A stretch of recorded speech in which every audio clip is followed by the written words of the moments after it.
The Icelander removed his hat and wiped the perspiration from his brow.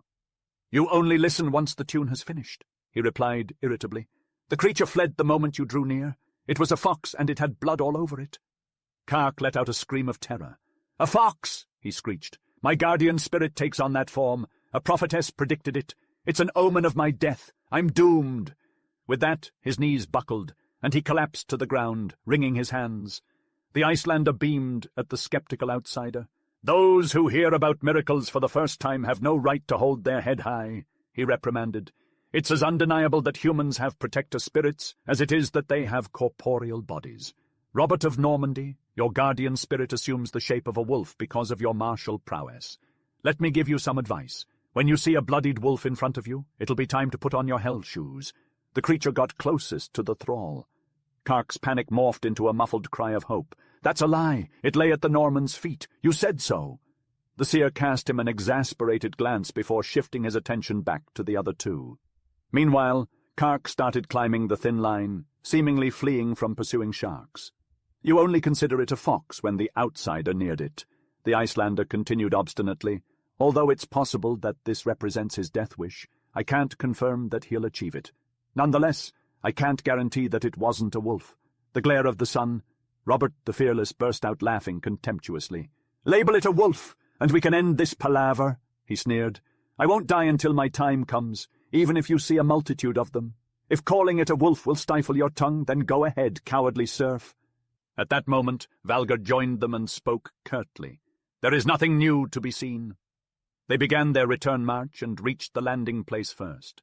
Soon their companions appeared with several seabirds' eggs and a fat little bear cub. Halla had a bushy yellow fox-tail, and they discovered that creeping bushes grew on the hills, rushes on the bogs, and that there were forests sheltered in certain places. Despite this, they were not impressed. Even though they were fierce Vikings, they were relieved when their leader gave the order to embark. The chief understood the dangers of pushing too far, hence the order to return soon. However, he lingered uncertainly and said, "But we have not acted like Bjorn, who did not come ashore." Halla showed off the foxtail and said, "We have accomplished more than Eric after he had been in Greenland." Tove smiled, stepped into his place, and surveyed the barren coast. "We will give as well as take," he proclaimed. "I will give a name to the land and call it Helluland, for it is an icy plain." As they stepped aboard the vessel, there was a clamor of excitement. Nearly every valuable item on the ship was offered in exchange for the cub and the foxtail. The astonishing stories of the place were eagerly devoured, each retelling amplifying the tale. Illuminated by the flickering torchlight at a safe distance from Tove, the boulders transformed into squatting dwarves, while the fox's faint squeaks morphed into the shrieking of spirits. The legend of the death omen enlarged so much that Kark would have been frightened witless if he didn't know with certainty that the apparition was a wolf. The adventurers, who had experienced little enjoyment during the journey, now regarded it as their most treasured possession, and the passion for exploration surged through every vein. Each man appointed himself a special lookout, scanning the horizon for any suggestive hint. With the fickle nature of fortune's surprises, the next wonder shores sneaked upon them undetected in the night. As the sun ascended over an empty ocean, it illuminated a low-lying coast, situated less than 20 miles away. In the gleaming light, sand cliffs shimmered like liquid silver, and more trees covered one area than the entirety of Greenland. Even Tove couldn't resist exclaiming at the sight. "Surely this land shall christen itself," he exclaimed. "You won't have to wait long for me to decide. It shall be called Markland, named after its woods." Magnus's excitement rose to recklessness. "I'll have a fair share in this landing, even if I have to argue with Tove for the privilege," he declared, his enthusiasm mounting, and when Halla was once again passed over for a spot on the boat, and his claims were snubbed for the second time, he was valiant in upholding his promise. "Foster father, hasn't my credit improved at all after all this time?" he demanded, intercepting the chief on his descent from the forecastle. "I ask you, please, to take into consideration the weight of shame that will befall me if I'm forced to return to Norway without even setting foot on the newly discovered lands." Tove looked absent-minded, as though other thoughts had completely taken over his mind. However, soon enough, his brows furrowed and he spoke abruptly. "Tell those who inquire that you were kept on board because a sturdy and loyal watchman was required." He then turned his back on the speaker and walked away. Robert the Fearless stood nearby, looking towards the shore with eagerness. Suddenly Tove remembered his presence and placed a hand on his shoulder. "The Norman is too meek, and his friend too bold," he said, with a hint of courtliness in his voice. "A traveller who has come so far deserves a share in every experience. Let Robert Saint-Peur take his rightful place in the boat." As the boat set off, carrying the fearless one on the last bench, Magnus's face was a mixture of mortification and amusement. He was so convulsed that Halla, who sat beside him, couldn't control his laughter. "It seems that the silver-tongued has given his luck to you," he chuckled softly. The Norman forcefully dug his oar into the water, grumbling, "Whether or not he has any luck left for himself, he certainly hasn't given any to me. This is our second landing, and I haven't had the chance to risk my life for the chief yet. And I don't see any reason why this dull land would offer favourable prospects. Is there any hope of encountering wild beasts here?" The wrestler, with a twinkle in his eye, turned back to look at him. "Do you believe that Tove Eriksson requires your protection against wild beasts?" he asked. Under the Norman's dark complexion, Aldrich of England turned red. It's hard to see the true size of one's heart's desires, particularly when they are rooted deeply. As the boat approached, the shining silver cliffs faded into gullied bluffs of weather-beaten sand. However, the white beach meeting the water and the green thickets covering the heights remained fair and inviting. No fear of dark omens along the shimmering sand, and no danger of evil spirits in the sunlit wood. All was pure and bright and fresh from the hand of God. The explorers needed a tight rein rather than a spur, lest they spread themselves over the area like birds' nesting boys.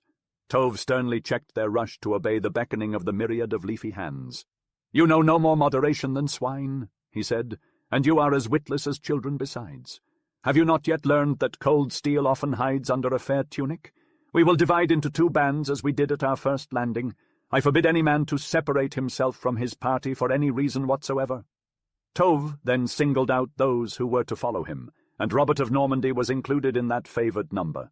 Valga's men crashed away through bush and bramble, and the chiefs following threw themselves, like jubilant swimmers, into the sea of undergrowth. Now, waist-high in thorny bushes, they tore their way through by sheer force of strength. Now they stepped high over a network of low-lying vines, ankle bonds tougher than walrus hide. Again, imitating the 4-footed pioneer that had worn the faint approach to the trail, they crawled on their hands and knees. Each nest they chanced upon, and each berry bush paid a heavy toll. Still, they gave the briars a liberal return in the way of cloth and hair and flesh. I think it likely that I could retrace my steps by no other means than the hair that I have left on the thorns, Eyvind the Icelander observed ruefully, when at last they paused to draw breath in one of the few open spaces. The fearless one overheard him and laughed. "When I found that my locks were liable to be pulled off my head entirely, I disposed of them in this manner," he said. With his black curls tucked snugly inside his collar, he leaned forward from his seat on a fallen oak. Suddenly a shriek of pain echoed from the thicket behind them, and every man sprang to his feet. The chief surveyed the small group before him, and proclaimed that Lodin was missing, probably delayed by the berry bushes. He brandished his knife and plunged into the jungle. As the greenery still blocked their view, the rescuers heard their comrades' perilous situation. They distinguished the cries for help and the trampled brush. Suddenly, above the hubbub, the sound of an infuriated bear erupted from the jungle. Aldrich's heart surged with fierce joy, earning him the steadfast respect of his sportsman companions. He pushed his way through the swathe of twining willowy arms, bursting through to join the chief. Tove cast aside the final overhanging bough, and the conflict was laid bare before them. Lodin the berry-eater was locked in a bear's savage embrace. One paw had shredded his mantle, tunic, and flesh to ribbons. It was clear that the beast had taken him easily from behind. 2 bloodied areas on his arms attested to that, but the Viking had turned and was now grappling with fierce determination. He was close to the bear's drooling mouth as its paw gripped his shoulder, but his hands were clamped onto the bear's ears.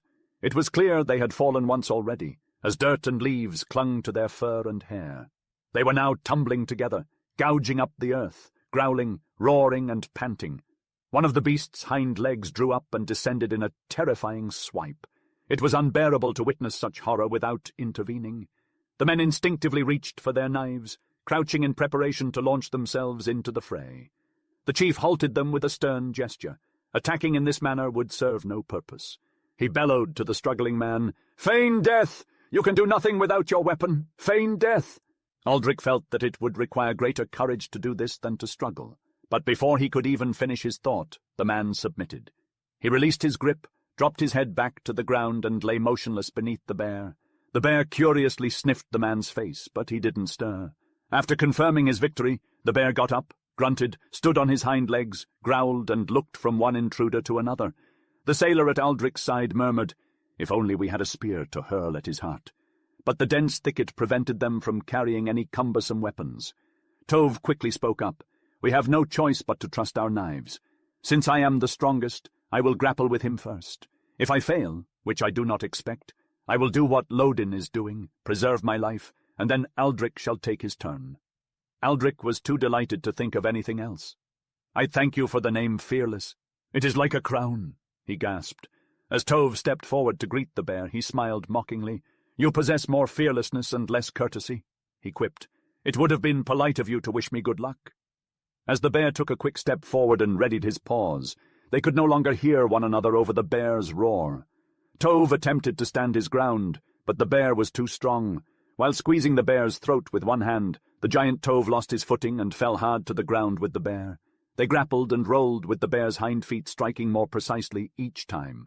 Aldrich couldn't bear watching any more. "Now it's my turn," he cried. "If we wait any longer, he'll tear you apart. I claim my turn." It is doubtful if anyone heard him. At that moment, swaying and staggering, the wrestlers got to their feet. In rising, Tove's hold on the bear's throat slipped, and the shaggy head shot sideways, fastening its jaws around his naked arm with a horrible snarling sound. However, at that same moment, the man's right arm, knife in hand, shot toward the mark it had been seeking. Into the exposed body, it drove the blade up to its hilt, then swerved to the left and went upward. The stroke, which the chisel-shod paws had tried for in vain, the little strip of steel achieved. A roar that echoed and re-echoed between the low hills, a convulsive movement of the mighty limbs, and then the beast's muscles relaxed, stiffening while they straightened, and the huge body swayed backward, dead. From the chief came much the same kind of grunt as had come from the bear at the fall of his foe. Glancing with only a kind of contemptuous curiosity at his wounded arm, he stepped quickly to the side of his prostrate follower and bent over him. "You have got what you deserve for breaking my orders," he said grimly. "Yet turn over that I may attend to your wounds before you bleed to death." In the activity that followed, Robert of Normandy took no part. He leaned against a tree with his arms folded upon his breast, his eyes upon the slain bear which half of the party were hastily converting into steaks and hide. The men muttered to each other that the southerner was in a rage because he had lost his chance, but that was only part of the truth. His fixed eyes no longer saw the bear. His ears were deaf to the voices around him. He saw again a shadowy room lit by leaping flames and shifting eyes, and once more a monotonous voice hissed its jargon into his ear. "I see Tove Eriksson standing upon earth where never man stood before, and I see you standing by his side, though you do not look as you look now, for your hair is long and black. I see that it is in this new land that it will be settled whether your luck is to be good or bad." He said slowly to himself, like a man talking in his sleep, "It has been settled, and it is to be bad." The room faded away from his perception, replaced by the mocking smile of Hala and her derisive words, "Do you truly think Tove Eriksson requires your protection from wild beasts?" Suddenly Lodin threw his head back and let out a grating laugh. After his wounds were treated, Lodin was supported by two of his comrades as they began the slow journey back. When they finally emerged onto the shining white beach, they were a sorry sight. Mantles hung in tatters, and every scratched face was smeared with berry juice and blood. However, they proudly carried the massive bear's skin like a captured banner, provoking admiration and envy from their waiting comrades. They exclaimed, "We have never heard of such a sport. A better land cannot be found. We could secure enough skins to live a wealthy life in just 1 month." Yet others whispered discontent, "It is a great pity to leave such a place, and it is foolish to give up guaranteed riches for uncertain possibilities." Though the voices were murmurs, their dissatisfaction spread as rapidly as a forest fire. There was one explorer among them who had once been a member of Bjorn Wolfsson's team and was determined to become a leader among his peers. When the command to leave elicited near-spoken grumbling, he saw an opportunity and pushed himself to the front. "Chief, if you do not intend to come back and benefit from this discovery, allow me to inform you that we will not willingly return to the ship. Certainly not without at least one bearskin apiece. Tove Eriksson, we are free men, and we are not completely led by the—" Whether he had meant to say nose or not was unknown. At that moment the chief spun around, staring with a gaze dramatically distinct from Bjorn Wolfsson's gentle glances. The words snagged to a halt in the man's throat, and instinctively he leaped back. Tove looked upon his former crew with a disdainful expression and addressed them. "You are free men," he began, "but you have pledged your loyalty to me, the chief, on the very blades of your swords. Is it not a dishonor that a stranger dares to insult your chosen leader in your presence?" Valgar thundered in response, "No!" Lodin shook his wounded arm at the mutineer and cried, "If only I could hold a sword, I would split you open with it." The sleeping loyalty of the other men awoke with a start. Those were days when loyalty rarely dozed off, despite the heavy workloads. "Duck him, and souse him, and dip him in the ocean!" they roared so fiercely that the troublemaker had to draw his sword and assume a defensive position. He cursed the fickleness of the rebels, but Tove's hand reached out once again. "Let him be," Tove said calmly. "He is a foreigner among us, and it is your own words that caused his misunderstanding. Let him be, and prove to your leader your loyalty by executing his orders without further delay." They obeyed him in silence, though begrudgingly. It wasn't long before those who had remained aboard the ship were steeped in a second wave of envious excitement. It wasn't pleasant, however, during those days that followed. To those who had missed the excitement, the bear fight was like a gnawing thorn in the flesh. The stormy northeast gales kept them sailing through desolate seas with little to do and ample gossip time, providing the ideal conditions for the growth of the serpent of dissent. Even though the creature showed no sign of striking again, the sound of its hiss could be heard, and the glimmer of its fangs in the murky corners was visible. Had bad fortune befallen Tove, to the extent that he started his journey from the wrong end, with a barren Helluland being the ultimate destination, the concealed serpent might have grown into an all-consuming dragon, like Thoraborga Hiort's serpent pet. Luck smiled on Tove when they saw the land that was revealed to them on the third morning. It was even fairer than their vaunted Markland, and so much pleasanter than the barren wastelands of Greenland. The old books told of a land where vines grew on hills, and wheat grew on plains. Rivers teemed with fish, thickets rustled with game, and innumerable wildfowl covered the islands. Even the dew on the grass was sweet as honey. As they beheld the blooming banks, woods, and low hills, warm and green with sunlight, cries of admiration burst from every throat. Valgar made bold to warn his chief, "Though I do not dispute your will, any more than in anything else, I will say that difficulties are to be expected if men are to be parted from such a land without at least tasting of its good things." Even for those who had been longest with him, the lucky one was full of surprises. "It has never been my intention to continue sailing after we had accomplished the 3 landings," he answered quietly. "Ungrateful to God would we be if we failed to show honor to the good things he has led us to. I expect to stay here over winter." Chapter 26. Vinland the Good. In October, the new camp was filled with the sweet fragrance of autumn. Hedwig the Fair, adorned with a wreath of fiery leaves and a skirt full of thornberries, walked through a green background toward the newly established settlement. Anchored in a bay beside a cape that extended between the mainland and a neighboring island, the 5 newly built huts overlooked the river bluffs that were surrounded by 100 yards of woodland. With the river providing access to the stronghold, the settlement enjoyed the peaceful sounds of the stately oaks, elms, and maples that rustled above their lowly roofs. These trees acted as women long awaited for the joyous murmurs that filled the air, entering the ears of the weary settlers. I have a suspicion that this land has long been observant of our existence, and now that we grace it with our presence, it welcomes us with open arms," Hedwig proclaimed, beaming with joy. She stopped to speak with the son of the chieftain who was leaning against a doorway, observing the rhythmic dance of Kark's cooking fires with their blue arms of smoke. "Think about it, Magnus.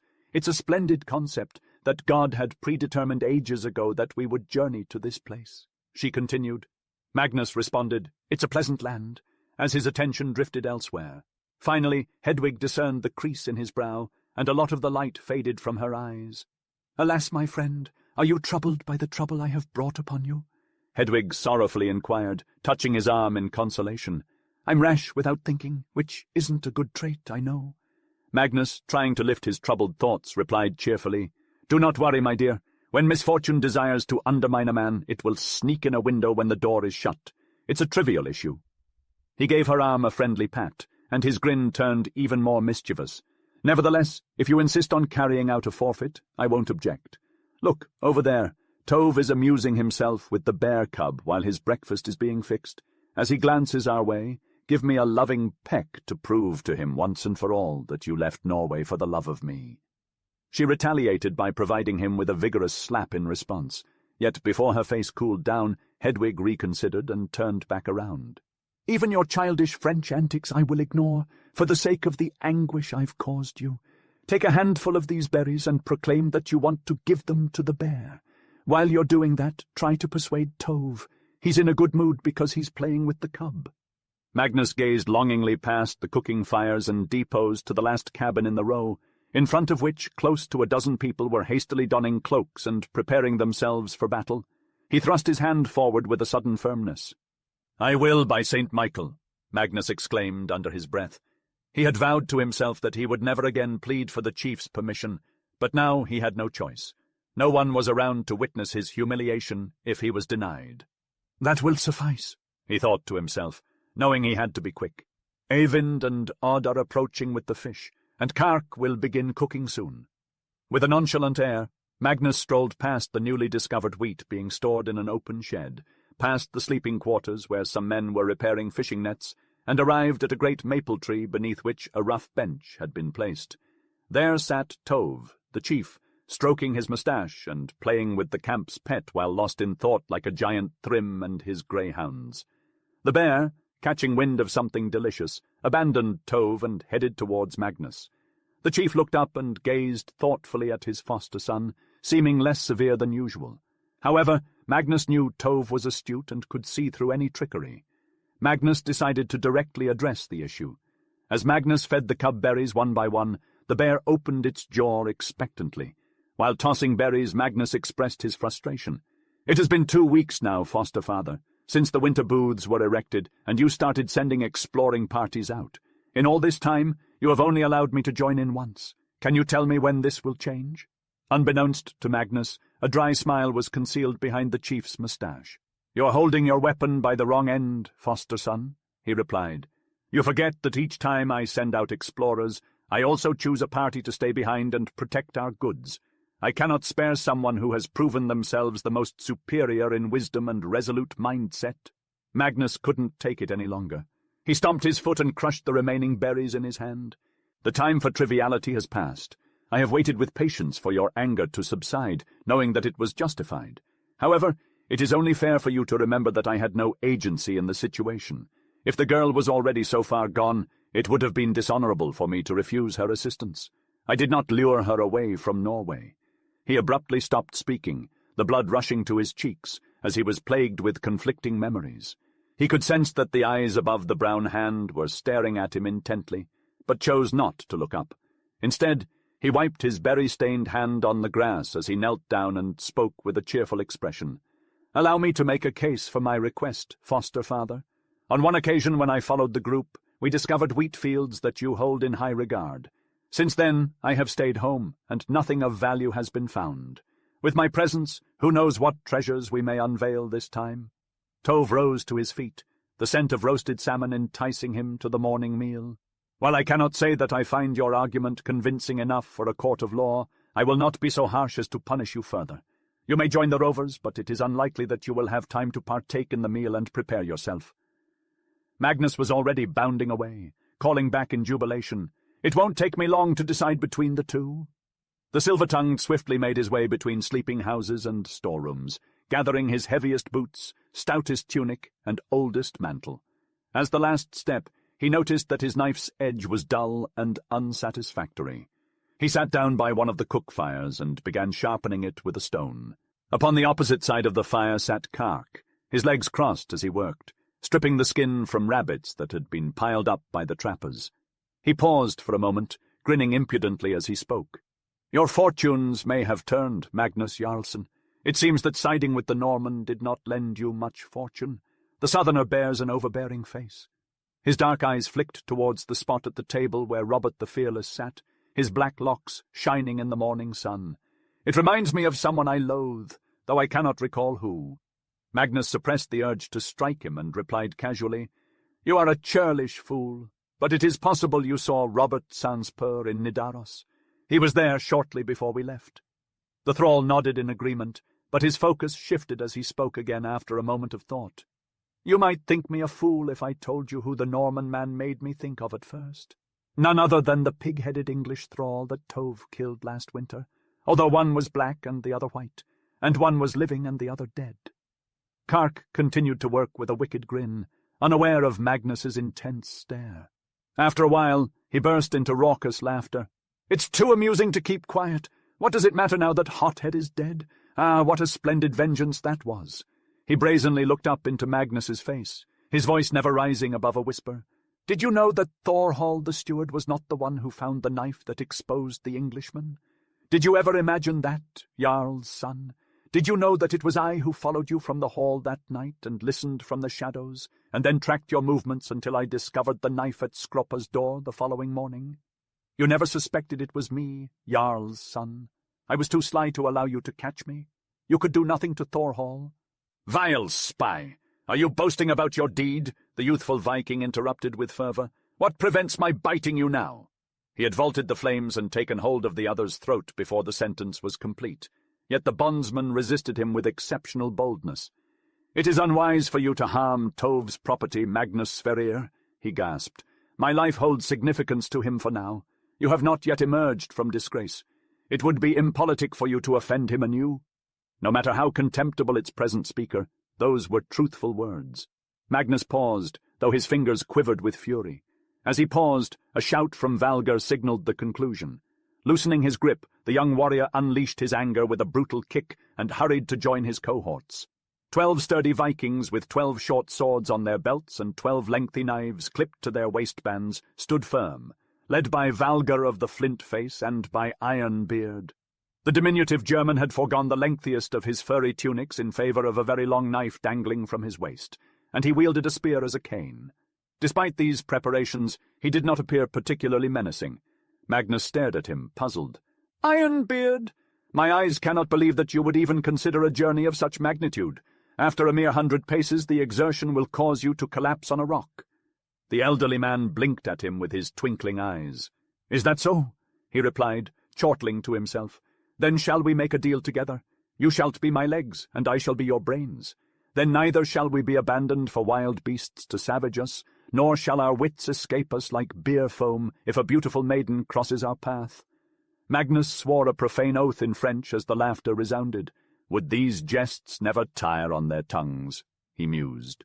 He cast a slightly resentful glance toward Robert Sanspur, who stood calmly and loftily, watching the departure. Regardless of any other dangers that threatened Aldrich of England, he was spared this ridiculousness. As he marched away, the silver-tongued made a wry face at his friend over his shoulder. The Norman perceived the grimace, but his lips did not curve in response. Instead, a strained expression marked his gaunt, dark countenance for these past several weeks. The sailors remarked that the Southerner had lost the will to live after failing to capture the bear. Robert Sanspur wandered away from the commotion and relaxed under an old elm tree. He removed his cloak and went into the woods with an axe. The carpenters were creating bunks for the new sleeping quarters, making merry music with their hammers. Out in the sun, fishermen and hunters came and left. Harvesters arrived with their golden sheaves, and swimmers shouted in the lake. However, the Norman did not pay attention to any of this. He spent hours lying still, staring intently at the turf and leaves that fell from the trees. The Bretalid custom was to not have lunch, but when noon arrived, Kark delivered bread, meat, and ale. The thrall didn't bother the moody Norman, and Sanspur didn't appear to mind. The chief noticed this, and called out from the maple tree, "Strong bear fighters are not made from starving themselves, nor can they sharpen their wit by brooding. I invite the Norman to drink ale and converse with me about what haunts his thoughts." Embarrassed yet pleased, Robert Sanspur accepted the invitation. "Perhaps my mind is elsewhere because I've drunk too much ale," he apologized as he sat down. The chief made a critical examination of his guest as he brought a piece of bread to his mouth. "There is an old saying that a man's mind wanders outside his body in another form if he feels sleepy during the day. Where do your thoughts journey, and to what lands do they travel?" After a moment, Robert the Fearless rose to his feet and bowed low. "They have returned to rest contentedly in an unnamed land," he answered, "and they wear the shape of thanks to Tove Eriksson for his many favours. I drink to the lucky one's health, and to his undying fame. Skål!" As he set down his horn after the toast, the Norman's glance happened to encounter a glance from the shield maiden who was passing. Taking another horn from the thrall, he bowed again, with proverbial French gallantry, then quaffed off the second measure of ale to the honour of Hedwig the Fair.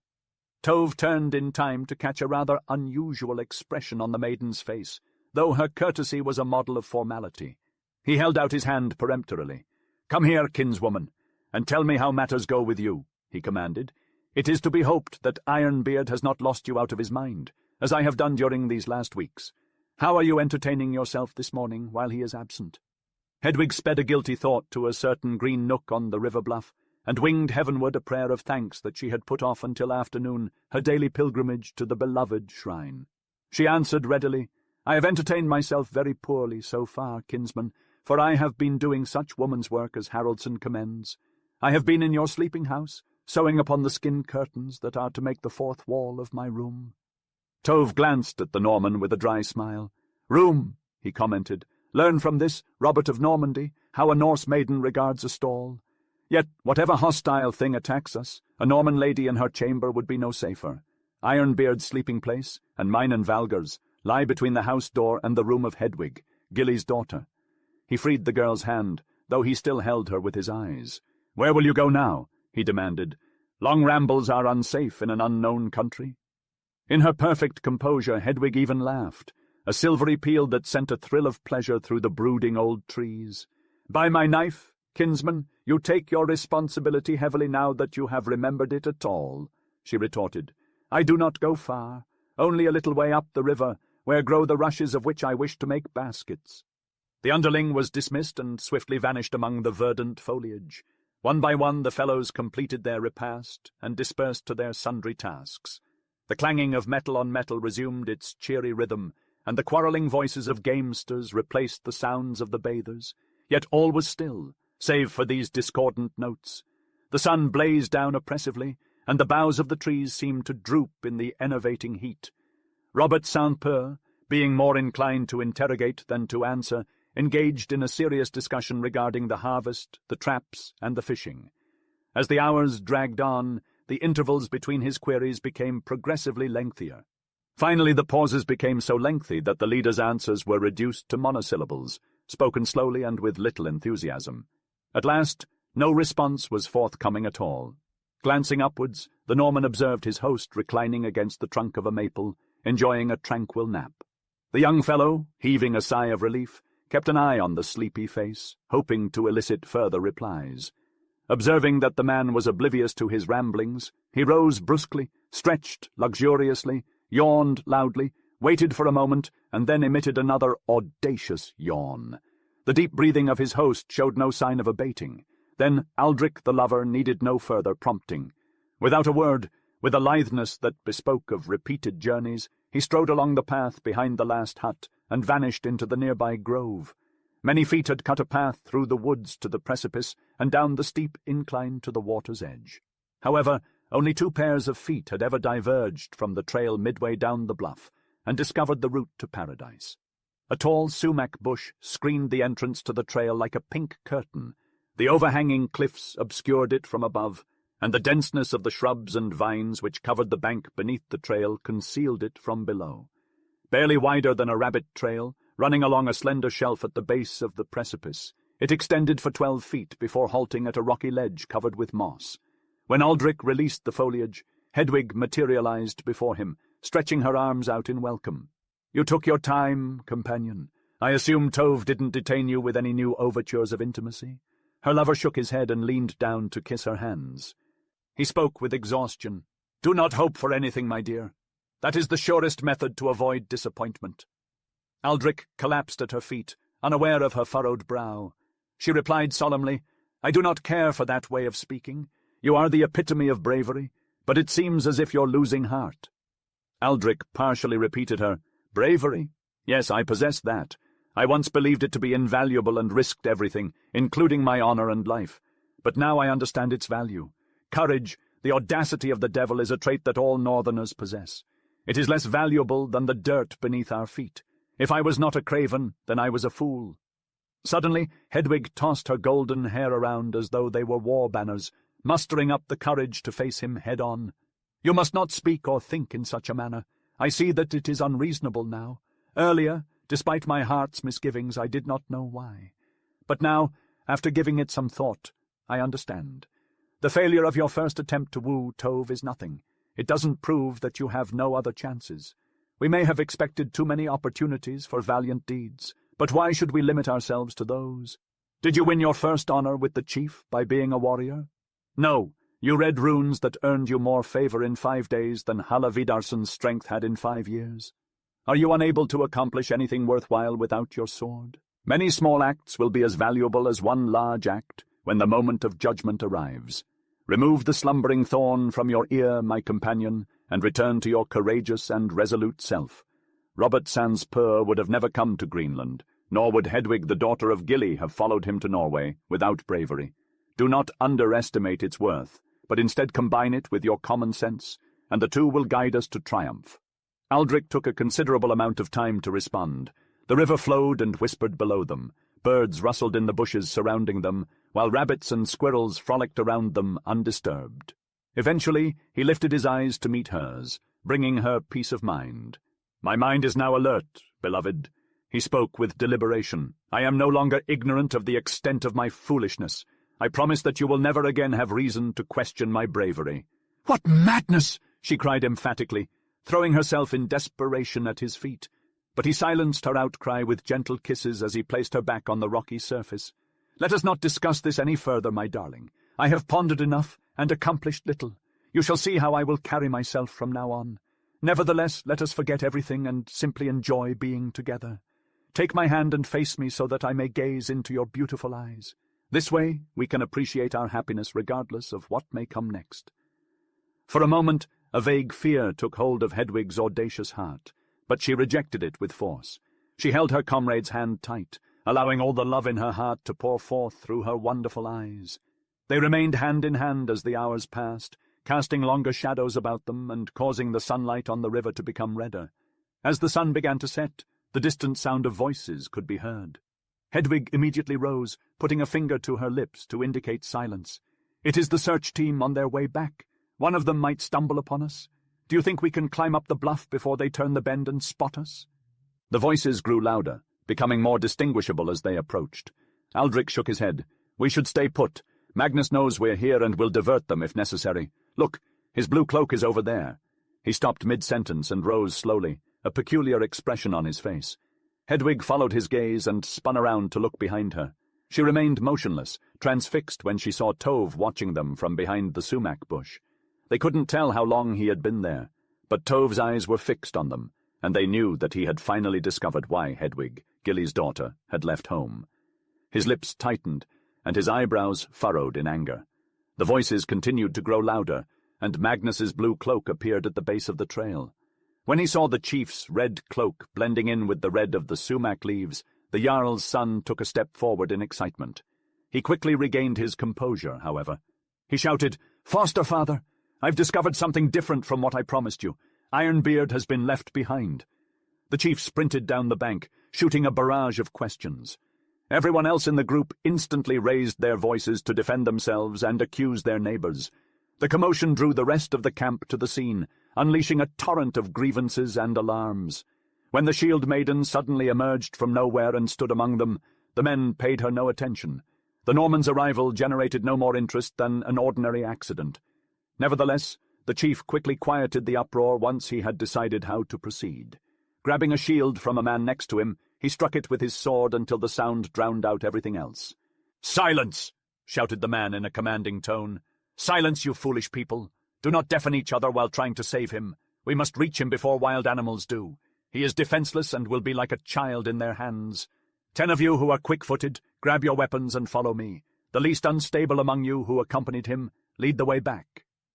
As he turned around and ran into someone, he suddenly seemed to remember the Norman's presence. His eyes glowed ominously as he said, "You also follow." As they trekked over the hills in the sunset, Hedwig watched, partially dazed. "What does this mean?" she asked the Jarl's son by her side. Tove recognized him, yet chose him to follow. "I do not understand." Magnus's manner was unwavering, and she didn't try to look at his face. "It's quite simple," he replied. "Since the chief was angry when he discovered the two of you together, it is only natural for him to want to guarantee your separation." Hedwig was so horrified that she stood still with a sudden realization. "He wants to kill him," she gasped. "That's why he took him away, to quietly and discreetly kill him. Let me go after them. I can catch up if I run. Please, Magnus." Magnus's intuition was reminiscent of her own. However, he tightened his grip almost to an extreme roughness. "Stay calm," he said firmly. "You've already done enough damage with your wild behavior. In case Ironbeard is not found, you'll certainly give him away. You can only make things worse." As she succumbed to his grip, he added more compassionately, "Most likely nothing significant will happen. If by any chance Ironbeard is found unscathed, Tova's joy will be sufficient to dissuade him from causing harm to anyone, regardless of their offence." With an anguished low cry, she interrupted him. "But if Ironbeard is not found, Magnus, if Ironbeard is not found, Tove will vent his rage on the nearest excuse. A grieving Norseman is like a wounded bear. It doesn't matter who he bites." Her face buried in her hands, she sank onto the ground and rocked back and forth, moaning pitifully from behind the bower of hair streaming over her. "He'll kill him and leave him out there in the dark. I won't be there to mourn him as I did before.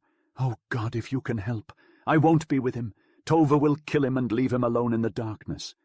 Magnus's face paled as he watched her, his hands clenched so tightly that his nails cut into his flesh. "There's nothing to do but wait," Magnus said shortly, pacing back and forth before her, his ear tuned to the river. Over by the cookhouse, Kark's fires flickered like altars of good cheer. The hungry crew gathered around them, throwing themselves on the grass in a circle, passing the time with dice and stories and jokes. For the pair in the shadows, time crawled by, each moment dragging as slowly as leaden feet. Time and again Magnus thought he heard the sounds he longed to hear and started toward the river, only to be tricked, slinking slowly back to Hedwig. Above them an owl called, and Hedwig forevermore heard that sound as a harbinger of death and despair, shivering at its sound. At last the distant hum of voices reached them, but they hardly dared to believe it. With ears trained and eyes glued to the ground, they waited. When one voice broke into a rousing drinking song, which the others took up, passing it back and forth joyfully, they knew then that they need no longer doubt.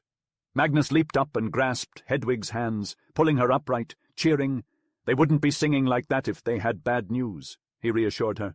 "Don't mess things up now with a lack of prudence. Stay here while I go forward to meet them." Then, for the first time since the failed attack, Hedwig remembered with a flush of shame that she was a fearless shield maiden. Taking hold of her composure with both hands, she steadied herself. With singing and shouting, the rescuers emerged from the woodland and entered the circle of firelight. Perched atop the leader's shoulders sat Ironbeard, his small eyes alive with excitement and his high-pitched voice attempting to bellow a German drinking song. He confidently beat time with a small dark object that he had been waving over his head. Progressing behind him was the chief, who exhibited a transparently radiant expression. Even Robertson's purr had escaped unscathed and robust. How on earth had they accomplished this? It's absolutely surreal. It's a miracle of God. The grapes are as thick as crowberries. Such juice will produce the world's finest wine. Bjorn Wolfe will be consumed with envy. "The lucky ones never had this kind of luck before," were some of the excited pronouncements exchanged between them. Ironbeard struggled down from his higher position while flaunting the dark object. "Wunderschön, growing as in the fatherland. And I didn't have to go much further than you did, only to a step, and there vine coils in the trees. The treasure is so dense you couldn't wedge your fingers between them. Such beautiful grapes. Foster son, I implore you to christen this land Vineland in honor of today's miracles. It brings me back to childhood again." He placed the fruit in their outstretched hands and began wiping away tears from his eyes. As the juicy balls of ripe fruit rolled down their throats, a magnificent murmur of amazement and delight arose. "You swear there's more where this came from? Plenty more?"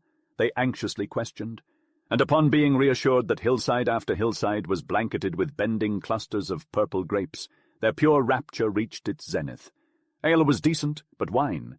Not only would they thrive majestically throughout winter, but upon bringing the treasure home during springtime, they'd astound their peers more than with the timber and the wheat. Magnus leaned in close to Hedwig and whispered, "You need not fear Tove's temper.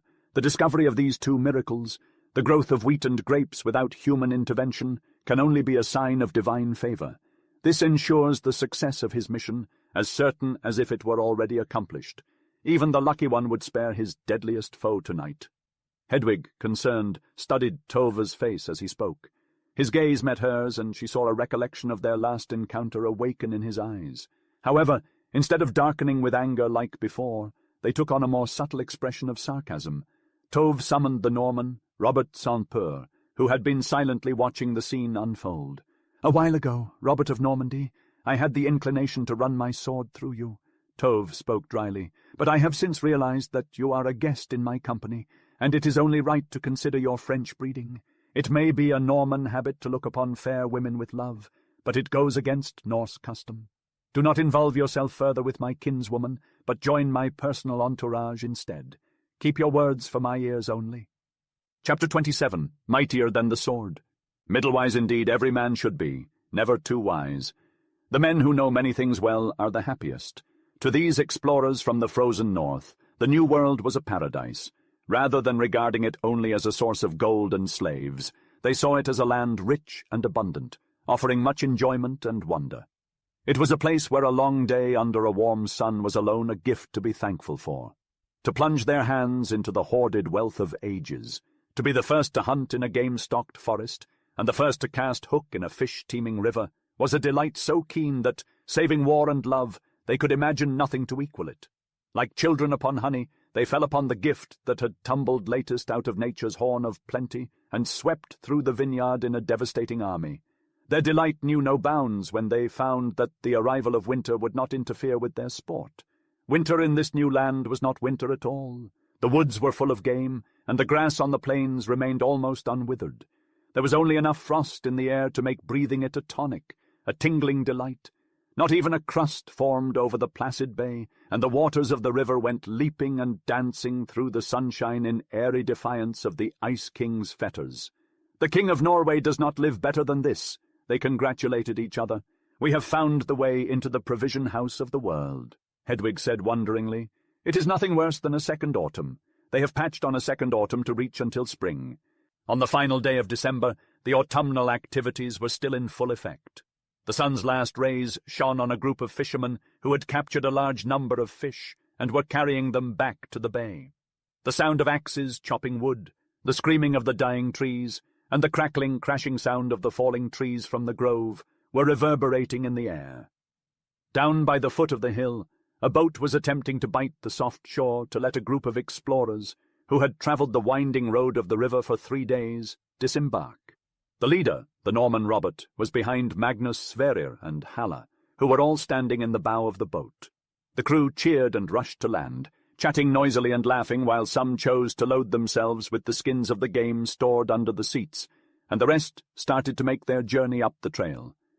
Magnus, who was with his friends, shook them when he was not satisfied with their sentiments.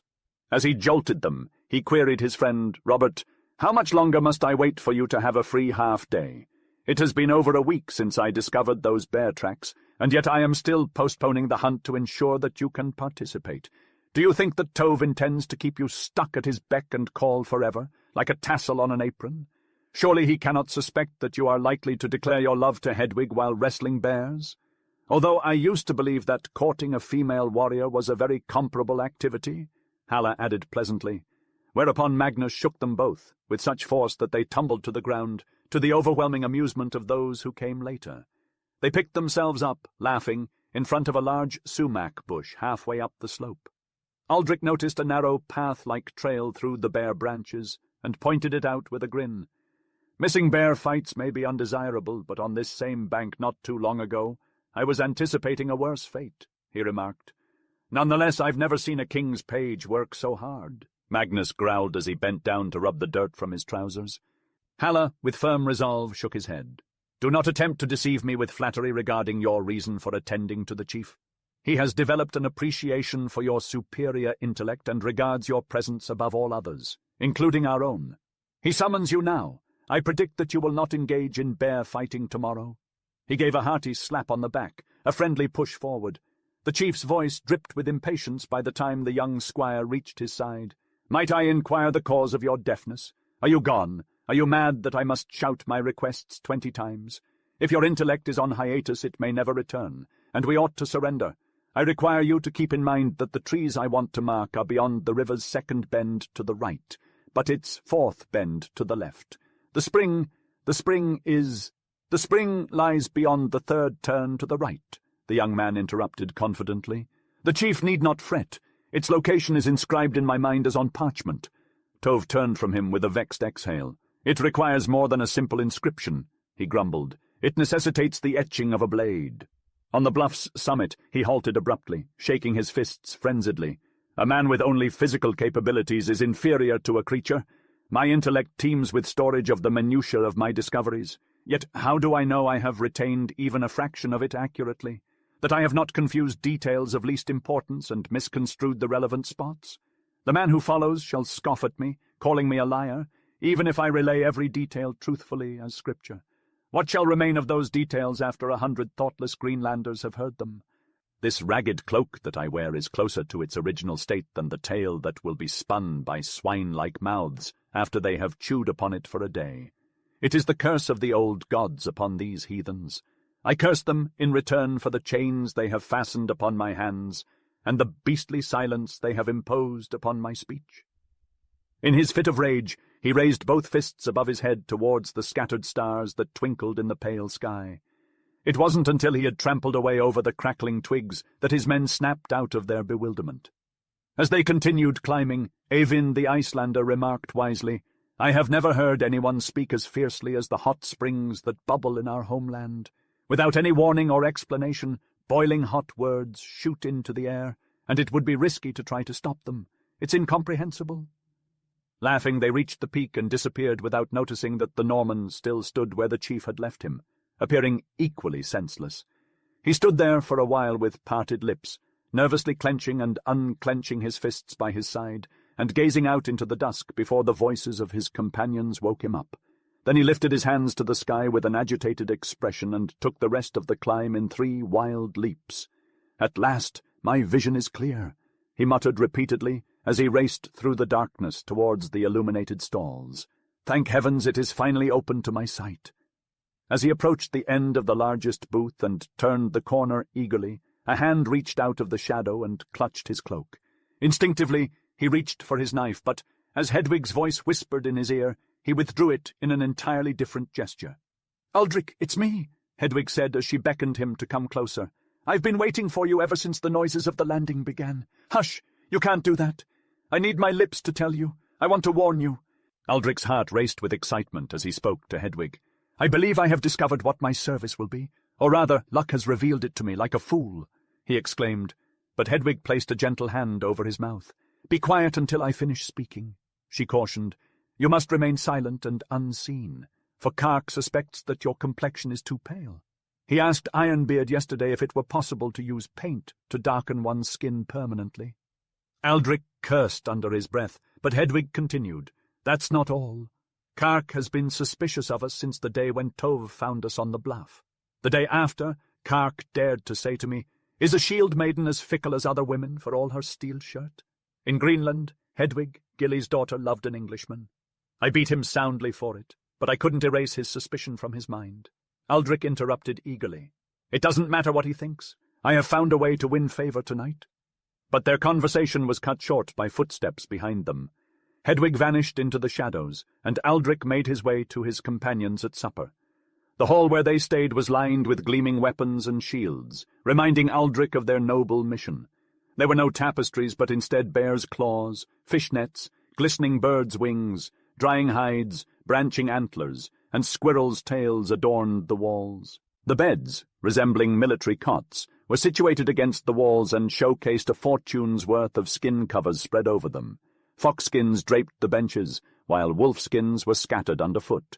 The chieftain's chair lacked the ornately carved pillars and embroidered pillows of old, but was not wanting for such embellishments when the great bear's pelt had been tossed over the cushion of fragrant pine needles. While the tableware was not comparable to the golden vessels on Eric's table, the fish, meat and fowl heaped on the trenchers and the purple nectar frothing in the horns were unparalleled in all of Greenland. Such wine would be worth the journey alone, Halla murmured to the shield maiden seated next to him when the feasting was at an end and the drinking commenced. Tipping back his head with a beatific smile and closed eyes, he savoured the contents of his horn as it trickled down his throat. Even a lady would have grasped the wisdom of leaving him be during this moment of ecstasy. Yet Hedwig leaned forward and nudged Halla's arm without hesitation. "Aren't you going to quit drinking?" she hissed. "Check what Aldrich is up to across the fire. He's turned his back and I can't tell what he's doing." The wrestler slammed his empty cup down onto the ground in annoyance and replied curtly, "Many a man has met his demise for such impoliteness. Why should I care about the Norman's actions? Is this a time for riding horses and catching fish? Since he has no prattling lady by his side, he is likely imbibing."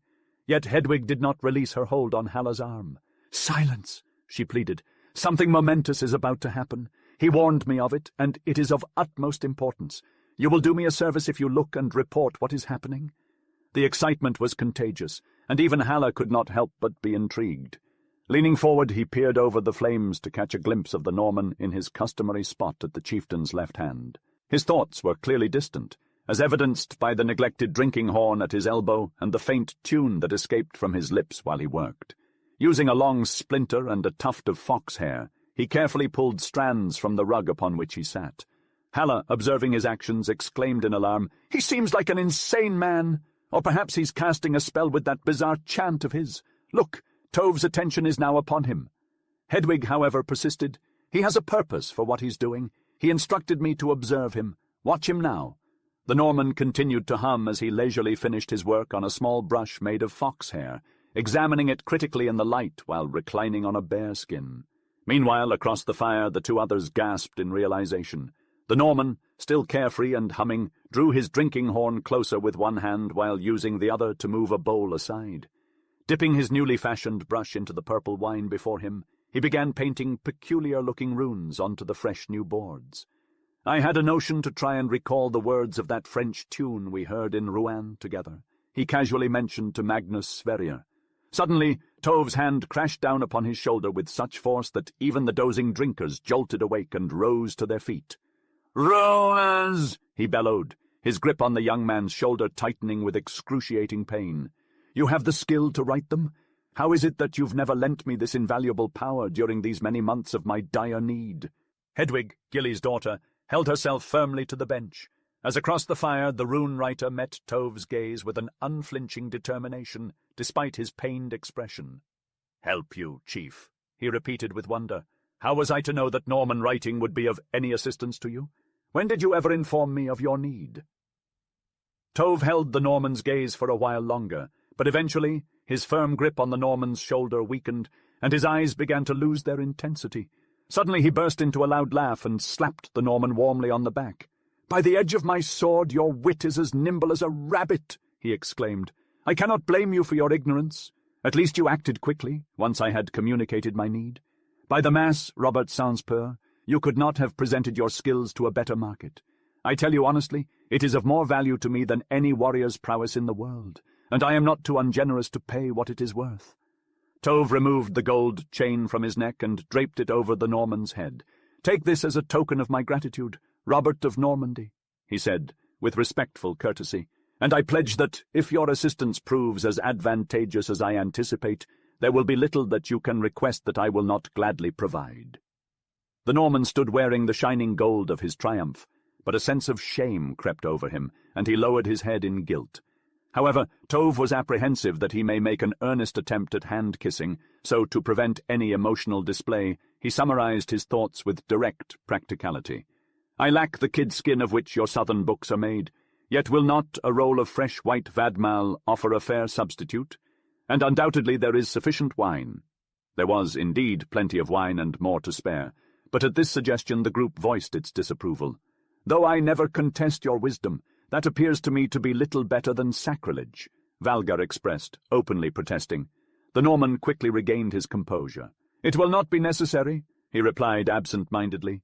"I know how to make a liquid out of bark that will have a dark hue and resist being ruined by water."